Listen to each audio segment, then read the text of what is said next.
Welcome back to the deep dive. Today, we're staring down the barrel of the 250-608. Mm-hmm. Now, if you're just tuning in and that number sounds, I don't know, like a random zip code or a flight number, Right.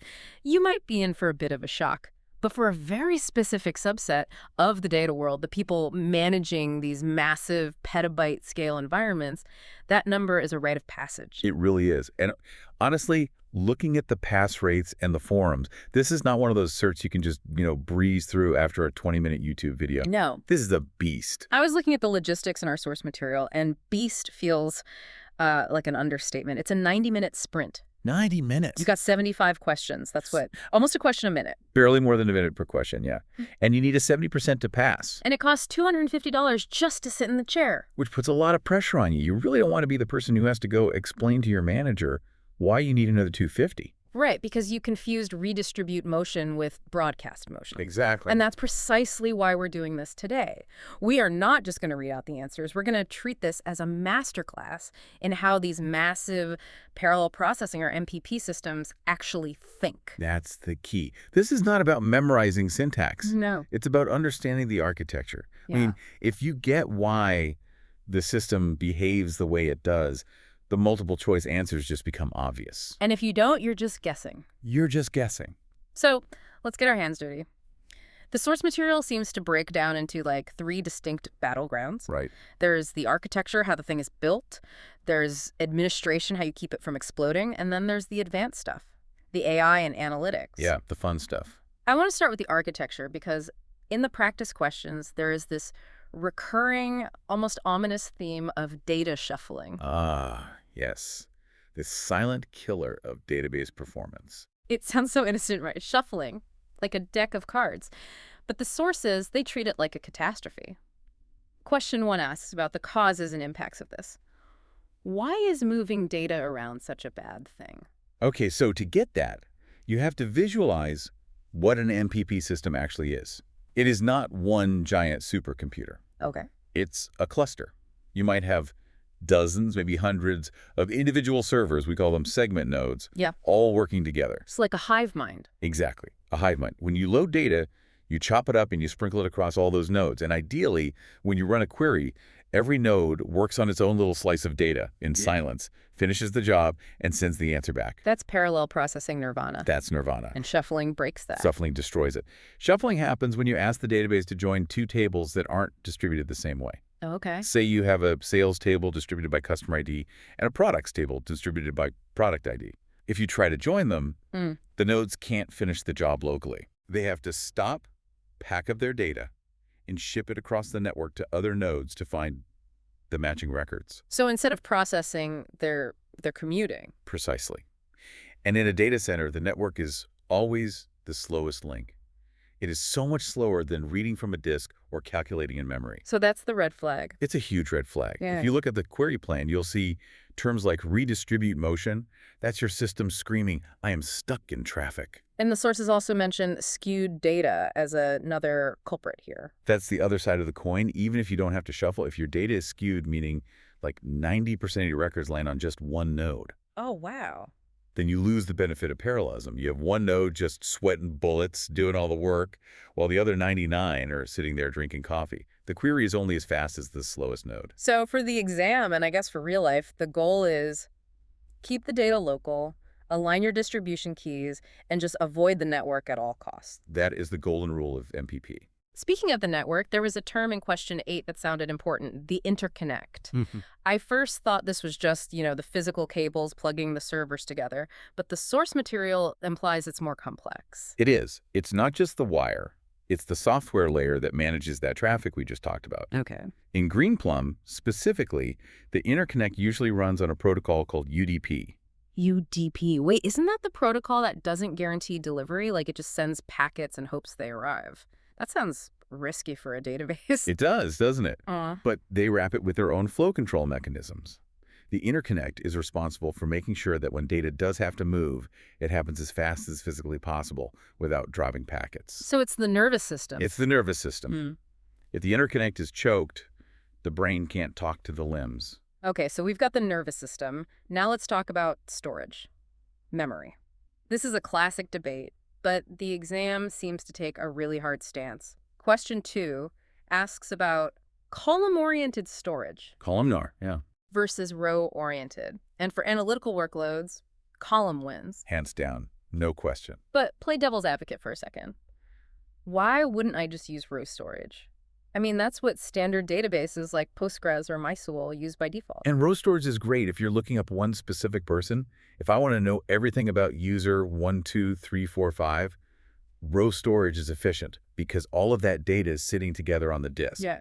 But in analytics, you rarely care about one person. You care about aggregates. You want to know the average salary of 10 million people. And in row storage, to get that salary, I have to read the name, the address, the phone number. And the whole row. Exactly. You have to read the entire book just to find the page numbers. Wow. Column storage, it rotates the data. It stores all the salaries together in one block, all the names in another.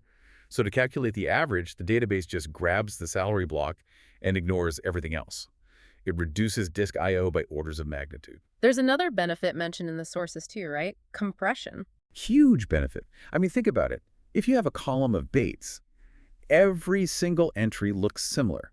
It is really easy to compress that data, sometimes by a factor of 10 or 20. Okay. But if you have a row with a date, a string, a number, that's hard to compress. The data types are all over the place. So if column storage is faster to read and takes up less space, is there any reason not to use it? Updates.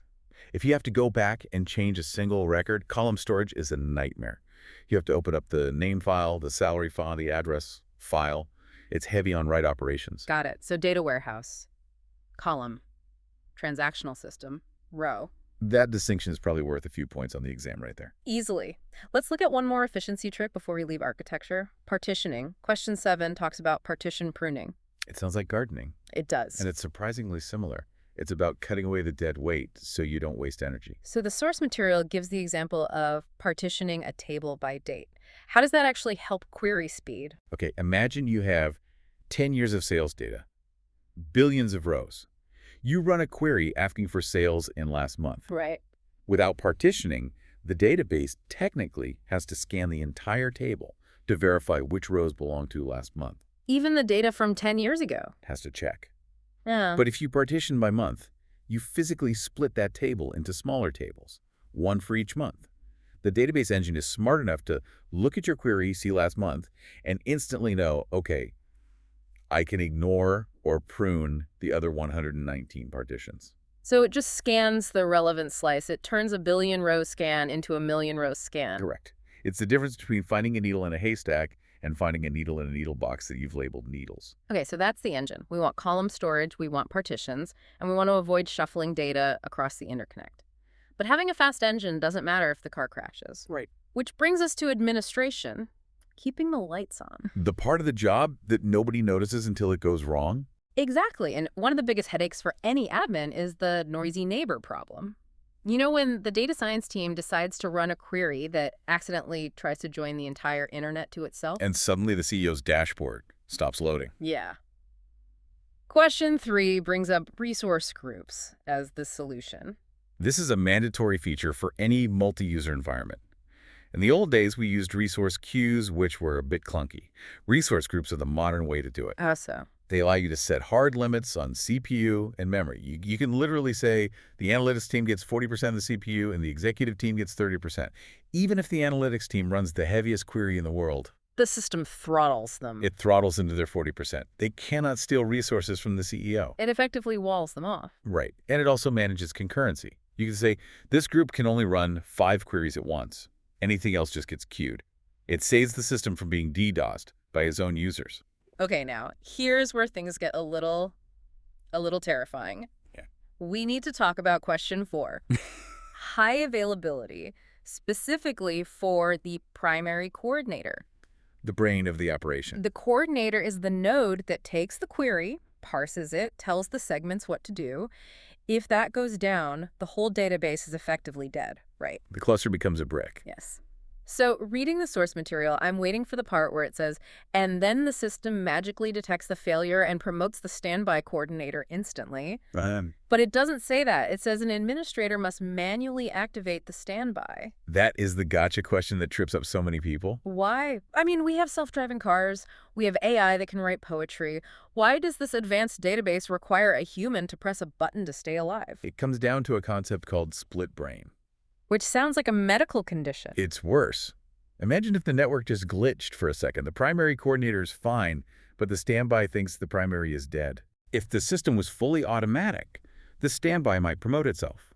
Now you have two coordinators, both thinking they are the boss, both accepting write requests, both changing the data. And when they try to sync back up. You have a corrupted mess. You have data written to one version of reality that doesn't exist in the other. It's unrecoverable. Wow. So the system and the exam emphasizes that for the coordinator specifically, it is safer to have the system stop and wait for a human to verify what's happening than to risk split brain. That is a massive detail. If you're taking the test and you see an option for automatic coordinator failover, run away. Run fast. Segment nodes can fail over automatically because the data is redundant, but the coordinator, that needs a human hand. And I guess that human hand needs eyes, too. Question 9 mentions the command center. GPCC, Greenplum Command Center. It's described as a web-based interface. Is this just a pretty wrapper for the command line? It's more than that. Yeah. It's observability. When we talked about skew earlier, how do you even know if your data is skewed? Right. You can run a bunch of complex queries, or you can open Command Center and look at a graph. It visualizes the storage distribution. It shows you real-time query progress. You can see which user is hogging the CPU. So it's the control tower. Exactly. It's where you go to diagnose the why when things feel slow. Okay, we've built the system, we've secured it against noisy neighbors and split-brain disasters. Now, let's go to the frontier. The source material for this third section shifts gears completely. We stop talking about tables and rows and start talking about vectors and AI. This is where the 25608 shows its modernity.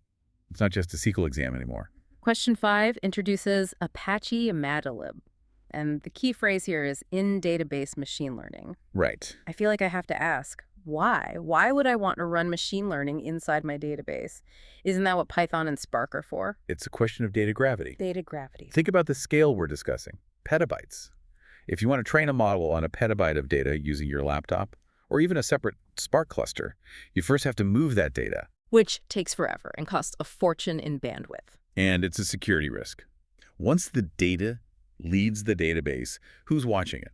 Mathlib flips the script, it brings the math to the data, it installs the machine learning algorithms, regression, k-means, clustering, all that directly onto the segment nodes. So the data never moves? The data stays put, the code travels to the data. And because it runs on the segments, it uses that massive parallel processing power.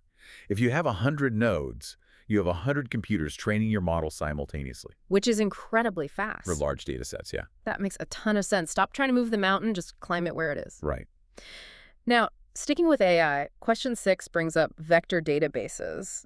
This is a huge buzzword right now with ChatGPT and all that. How does this fit into a relational database exam? Because the modern data warehouse has to support those AI workloads. Traditional databases are good at exact matches, where name John. But AI doesn't work in exacts. It works in concepts. AI takes a picture or a paragraph of text, and it converts it into this massive list of numbers, a vector or an embedding. And these vectors represent the meaning of the data. Exactly. And the database doesn't just store them, it allows you to search them. You can ask, find me the vectors that are mathematically closest to this one. So you can do similarity searches. Similarity searches, find me a product that looks like this one. Find me a legal document that argues a similar point. So the exam is testing if you understand that SQL can now do fuzzy semantic searching, not just string matching. Correct. The extension PG vector is usually what's used. It turns the database into a backend for your AI applications. That is a long way from select from users. It is. The scope of the job is expanded. There is one last topic in the advanced section that caught my eye. Question 10, hexagonal grid indexing. My personal favorite. I know what a grid is, I know what an index is, but why hexagons? I mean, are we playing Civilization V inside our database? It comes down to geometry and neighborliness. If you map the world using squares, like a piece of graph paper, and you're in the center of a square, The distance to the square on your left is different than the distance to the square on the diagonal corner. Right, because the diagonal is longer? Exactly. The math is inconsistent. But with a hexagon, the distance from the center to the center of all 6 of its neighbors is identical. It's uniform. It's uniform. And this makes calculations for proximity analysis, like finding the nearest rideshare driver or tracking a delivery drone, much faster and more accurate. So the exam isn't just checking if you can store coordinates. It's checking if you know the most efficient way to index the real world. Efficiently is the key word. To everyone studying for the 25608, good luck. Keep your distribution keys aligned, watch out for that data shuffling, and we will see you on the next deep dive.